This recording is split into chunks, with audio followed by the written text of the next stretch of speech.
गायिका एलिना चौहानले बालेन शाहलाई दिन कडा जवाब। भन्छिन् जो होचो उसैको मुखमा घोचो।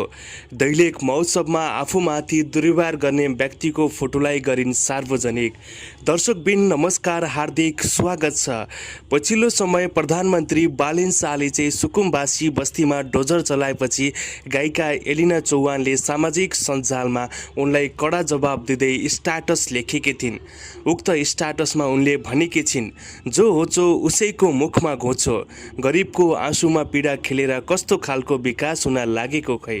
उनले यो स्ट्याटस लेखिसकेपछि कतिपयले उनलाई तथानम गाली गलौज समेत गरेको समेत हामी देख्न सकिन्छ। त्यति मात्रै नभएर उनले दैलेख महोत्सवमा आफूलाई दुर्व्यवहार गर्ने व्यक्तिको समेत फोटोलाई सार्वजनिक गरेकी छिन्। उनले सामाजिक सञ्जाल फेसबुक मार्फत लेख्छिन्, यस्तो हरकत देखाएर मैले यो मान्छेले बाहिर निकालिदिएको हो। दैलेख महोत्सवमा किन सहने मलाई भन्नुस् न तपाईहरू। म अरूको कारण आफूलाई दुःख दिने छैन। कसले के सोच्छ मलाई त्यसको पनि मतलब छैन।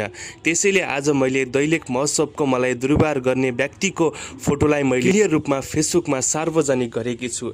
यस विषयमा तपाईहरू के भन्न चाहनुहुन्छ? प्रधानमन्त्री बालेन शाह विपरीत उनले लेखेको स्ट्याटस तपाईलाई कस्तो लाग्यो? एकातिर भने बालेन शाहले सरकारी जग्गा हडपेर बसेका सुकुम्बासीका नाममा चलाइरहेका हुकुमबासीहरूलाई तह लगाउन वास्तविक सुकुम्बासीहरूलाई चाहिँ व्यवस्थित ठाउँमा राखेर उनीहरूको निगरानी गर्ने बताइरहेका थिए। देश विकास गर्नको लागि आफू कठोरता हुन लागेको समेत बालेन शाहले बताएका थिए।